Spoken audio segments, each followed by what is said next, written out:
Who do you follow on Instagram? Who's got clout? Funny people.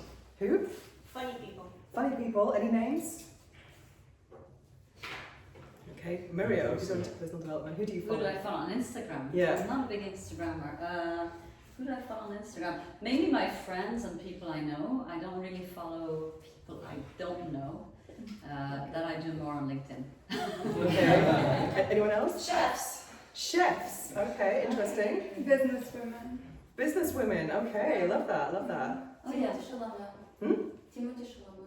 I've got no Okay. I follow things to understand. Okay. So imagine when you're scrolling through Instagram, what's going to make you stop? Is it when these people with clout are talking about their own lives, or is it because they are sharing some tips to help you with your life? What's going to make you stop more likely to stop? Something about themselves or something about a tip that can help you? That's more tip, yeah.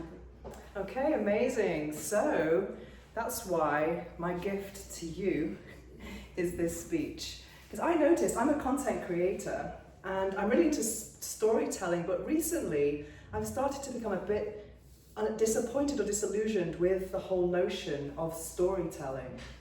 Because when people talk about stories, it's like, why do I care about your day last Sunday? You know, how is it relevant to me? So it got me thinking about who is the protagonist of your content. Is it you, me, my life, or is it the audience? So I believe that having a tip for the audience is something that can be more engaging, potentially. That's why this speech is called My Gift to You, dear Toasties. It's not about me, it's about things that I have learned in the 7 years that I've been part of Toastmasters. I am the veteran of this group and I'm still learning, which is a wonderful thing. But I've learned many things over the years that I'm going to share with you. So this speech is in 3 parts. I'm going to start with the before the speech, during the speech, and after the speech.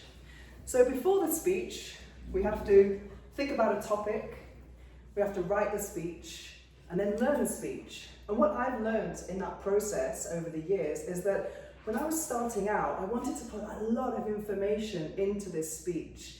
Can any of my fellow Toasties relate to this? Like wanting to say too many things. Yeah. And then it becomes impossible to remember. It's just too, and then you start getting nervous, how am I going to remember all this? So I had a mentor at the beginning, and she told me, take all of this stuff out of your speech. You know, less is more, and that's so true. Not just for when you're on stage, but when you're learning it. And something I've been vocal about in my complaints about Toastmasters over the years is that we don't learn techniques of memorization. And something that I did in the past is that I used to write my whole speech out, then I would record it, then I would listen to it on headphones all day long. So when I was washing up, when I was cooking, the whole thing, to the point where I knew my speech word by word, the whole thing. And then that was useful for a while until my worst fear happened. What's the worst thing that can happen to you on stage? You forget. Forget. I gave a speech in a different club, something I'd already given in this club. I went to a different club and I went blank not once, but twice. Can you imagine how that felt? I've uploaded the video of it to my YouTube channel and I still haven't watched it back. I'm just terrified. So that got me into another way of preparing my speeches, which this is my preparation that I wrote when I came in here today. So this is my preparation. I've not rehearsed the speech. This is the preparation. So in order to actually do this with hardly any preparation, I have a new technique, which is just do intro, 3 points, and outro, and that's it. So it's easier to remember, and easier for you to remember as well, because that's the whole point, because you are the protagonist of this speech. So the second thing that I learned, or that I do during the speech, is that we are taught that when we come on stage, we don't just come on stage and do it. We have the smile, stand, smile, settle, smile. Slide, stand, smile.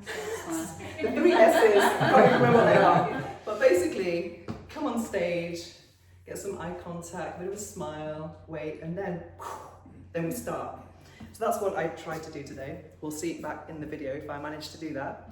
And also something I do, which I highly encourage, not everyone does it, is recording your speech. Not only is it good to look back at, but it's good to see how your body's moving on the stage. I've noticed sometimes that I'm doing this hand cycle thing too much. I need to stop. And also Maria spotted that I'm doing this Irish jig a lot, so I need to stop that too. And then, yes, so then we come to the final part, which is after the speech. So after the speech, we have the evaluation on this paper here, and I usually read them all when I go home, and it's so interesting to see how different people have different perspectives. In some past speeches, someone says, what was good? The takeaway message, and then someone else says, what was bad? No takeaway message.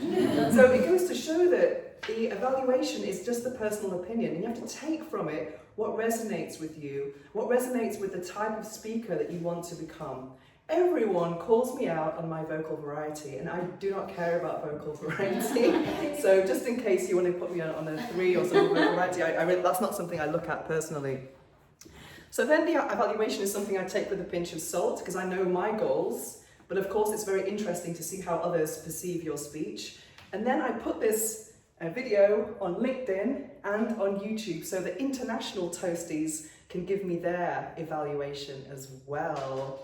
So as I come to the end of this speech with all of this information for you, can you tell me one tip that's resonated with you? Smile. Smile, woo! Okay. Anything else? Three things outro. Okay, love that. Okay, let's see if you implement that too. So now we come to the end of my speech, and this is the most important part. You get to evaluate me. So now you get to return the gift. Thank you very much.